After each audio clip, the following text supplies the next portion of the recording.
नमस्कार सर्वांना.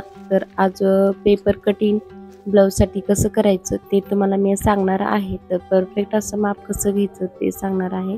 तर पहिल्यांदा आपल्याला जे ब्लाऊज आहे ते उलटं करायचे आणि पाठीमागला जे भाग असतो त्यातून उंची मोपून घ्यायचे. गळ्याच्या साईडकडून जे उंची तुमच्या ब्लाऊजची आहे त्यानुसार तुम्ही घेऊ शकता. तर 14 आहे तर मी 15 घेणार आहे.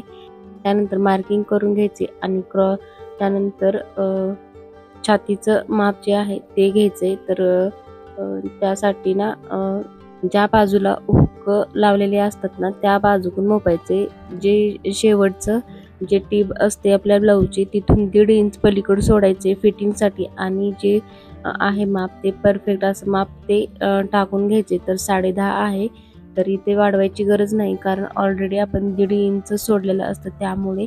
तर त्यानंतर लाईन ओढून घ्यायची आणि त्यानंतर गळ्याचं माप काढायचं. तर गळ्याचं माप हे फिक्स असं 2.5 असतं वरल्या साईडचं. तर ते 2.5 माप टाकून आणि खाल्लं 5.5 माप हे फिक्स असतं. तर हे लाईन ओढून घ्यायची आहे आणि त्यानंतर आपल्याला शोल्डरचा जो भाग आहे 2.5 किंवा 3.25 हा फिक्स असतो. हा सुद्धा 3.25 नाही 3.25 हा फिक्स असतो. 2.5 किंवा 3.25 हा फिक्स असतो. 3.25 तुम्ही घेऊ शकता. तर त्यानंतर क्रॉस पट्टी घ्यायची. तर क्रॉस पट्टी किती आहे त्यानुसार 3.5 ही लास्ट क्रॉस पट्टी आहे. तर इकडे 3.5 आणि पलीकडे 3 किंवा 2.5 ही घेऊ शकता. त्यानंतर त्याची लाईन ओढून घ्यायची आहे आणि त्यानंतर आपल्याला कटोरीचा भाग पण काढायचा आहे आणि शोल्डरचा पण भाग काढायचा आहे. तर पाहू शकता तुम्ही.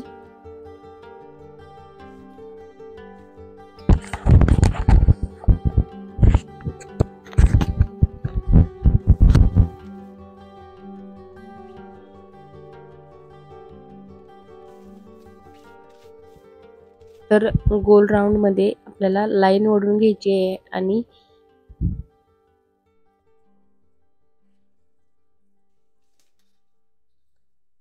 त्यानंतर जे आपल्याला कटोरीचं भाग जे आहे कटोरी जिथे शिवलेली आहे स्टार्टिंग पासून किती आलेली आहे त्यानुसार आपल्याला घ्यायचे.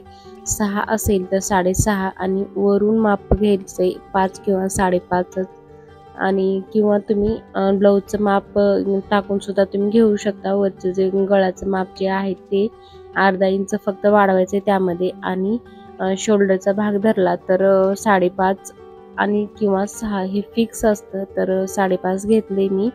तर आणि त्यामध्ये नंतर मधले जे क्रॉस आहे ते 1.5 इंचाचे असते आणि अर्धा इंचीची पट्टी जी आहे ते बंद फोल्ड करायचे आणि त्यानुसार तिथे एक लाईन द्यायची. गोल राऊंड मध्ये आपल्याला मार्क करून घ्यायचे आणि त्यानंतर आता पेपर कटिंग करून घ्यायचं आहे.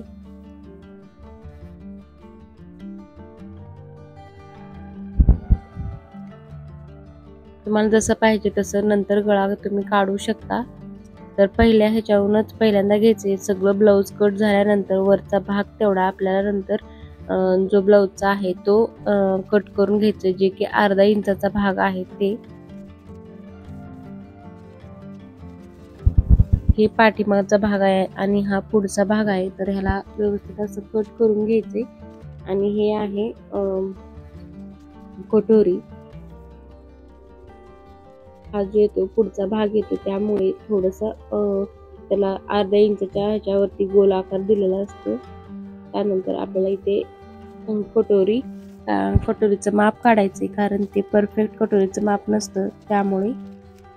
तर त्याला सरळ ठेवायचे पट्टीवरती एका आणि त्याला मार्क करून घ्यायचे सगळीकडून पहिल्यांदा आणि त्यानंतर ते ठेवून द्यायचे. तर समोरच्या बाजूला 1.5 इंच वाढवायचे. त्यानंतर त्या वरचं जे टोक असतो तिथे ते गोल राऊंड चाललेला असतो आपल्याला तिथे मार्क करून घ्यायचे आणि पलीकडल्या साईडला अर्धा इंच मार्क करून अर्धा इंचच्या हिशोबानं आपल्याला राऊंड मारायचे आणि गोल असा राऊंड आला पाहिजे कटोरीचा. त्यानंतर खालची जी साईड आहे तर पूर्णपणे मोपायची आणि मधला भाग आहे तिथे टिक मार्क द्यायचे आणि त्यानुसार खाली 1.5 इंच वाढवायचे आणि ते जॉईंट करून घ्यायचे. तर हे परफेक्ट असं माप आहे कटोरीचं. तर जसं पाहिजे तसा गळा सध्या गोल राऊंड मध्येच कट करायचे आणि त्यानंतर ब्लाऊज कट करताना तेव्हाच आपल्याला काढायचे.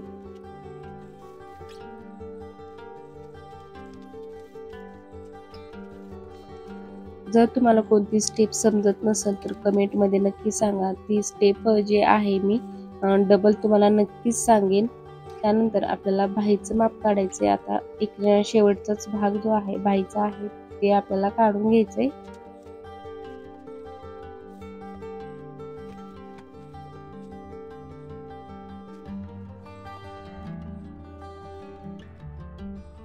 तर जशी बाही आहे त्यानुसार आपल्याला 1.5 इंच वाढवायचे.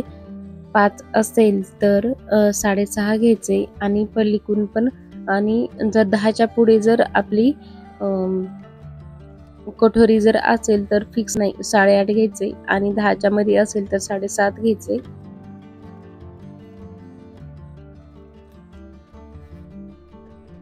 तर इथं बाहीचं माप काढून घेतले आणि तुम्हाला जर कोणती स्टेप लक्षात आली नसेल तर नक्कीच कमेंटमध्ये सांगा. डबल मी त्याचा सेपरेट व्हिडिओ तुम्हाला नक्कीच दाखवेन.